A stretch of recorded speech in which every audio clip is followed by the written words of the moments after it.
Yeah, I'm like it. It's better than going to the hospital.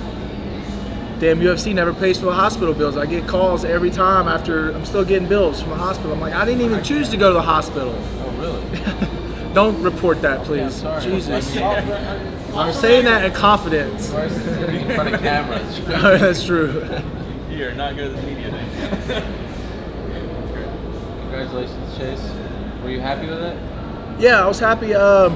You know, you always dream about the bangers, the brawlers, the fight of the nights, things like that. But it's more important to go get the W. We knew with this fight, it was going to be a little bit different stylistically. I think I maybe have told you. He's really good at committing to the double leg, shooting underneath. And when somebody over commits to their punches, you know what I mean? I mean, he took down Derek Lewis. He's taken down several fighters throughout his career. Really good grappler. So the game plan was to stay rangy, stay long, almost let him be first and to be the counter striker. Really annoy him. Hopefully we come in with overreaching, catch a knee. You know, I was looking for that the whole time, the knees, the uppercuts, things of that nature. Just keeping him back with the jab, staying raging, staying moving. That was pretty much the game plan and it worked out. Obviously it was much different than the fight in May. And it seemed to me like it was a big difference in terms of your style of fighting. You were a lot more patient. You didn't want to engage in that kind of brawl. Like I could see a big improvement from May. Do you feel like you improved as well? Yeah. In May, I came out like that in the first round against Rashad. I was really outpointing him and really staying to the technique and stuff.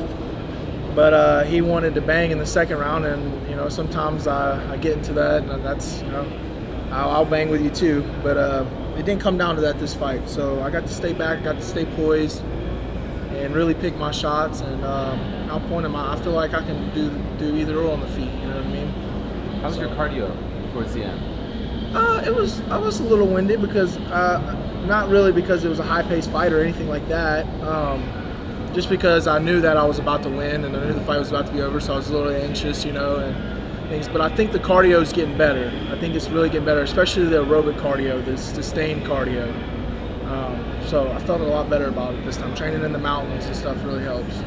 Everyone's been talking about you. Like when your fight came on, it was like almost like your community on Twitter. Everyone's like, "All right, this is our guy." Yeah. Have you sensed something's going on here? Like it's really working. Whatever it is that you're doing, have you sensed it, especially this week, that you're kind of becoming like this darling of the community? Yeah, man.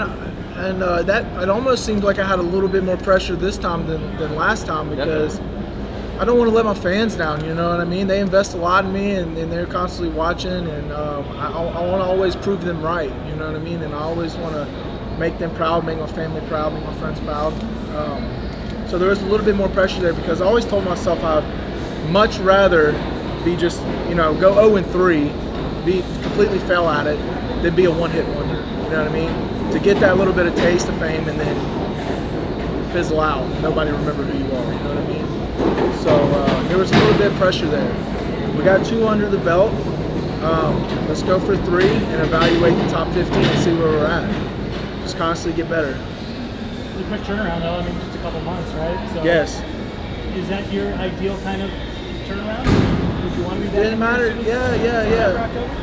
yeah, well, you know, I'm trying to look to come back here in November. I definitely want to get one before the end of the year. November, December, something like that. So we'll get 4 in a row this year, get another win off that contract, and really start digging in to the top 15 next year, you know? Looking at that, making that climb. You say November, are you talking about the Madison Square Garden? Yes, I'd love to fight Madison Square Garden. Love to. That'd be awesome. Do you feel like the tweet spring pressure? The tweet spring pressure? Yeah. Because you're so witty that now people want to like beat up the Twitter guy. I don't know. We'll see. I don't know who's paying attention to it in the fight world, but or what heavyweights are. I really don't care. What heavyweights do you pay attention to in the fight world? Man, just really everybody inside the top 15. There's a couple guys outside the top 15 that I'm looking at that I think would make good fights.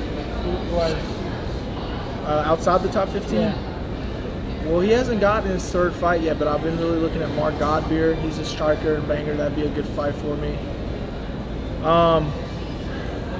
And there's a couple other ones, man. You put me on the spot. I have to go do my research. How But really, Call out, though. yeah, I think that'd be a good fight. I think it'd be a really good fight. He's a stand-up guy. I'm a stand-up guy. I think I'm more athletic. I think it'd be a great fight. I don't know what happened to him. I think he was supposed to fight this past weekend, but I don't know if he got hurt or injured.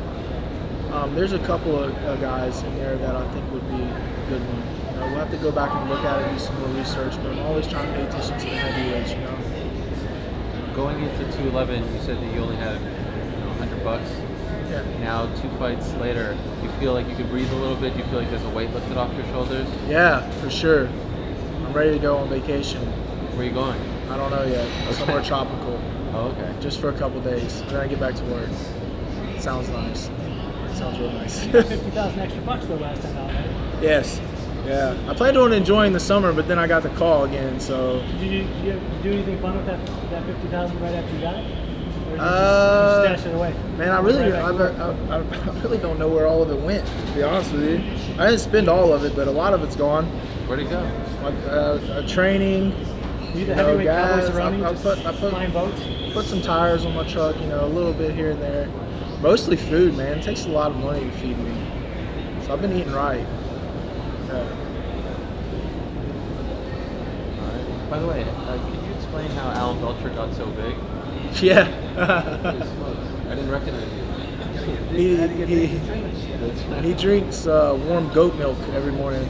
Okay. It's his regimen. And he does push-ups in the mirror. Lots of push-ups. I saw you with the tank top. Yeah, he does. It'll be the middle of winter and you'll see him in a tank top. Really? Yeah. All he does is shoulder workouts, so that's it. Strictly shoulders. That's it. Okay. All right. Are we good? Yep. Awesome.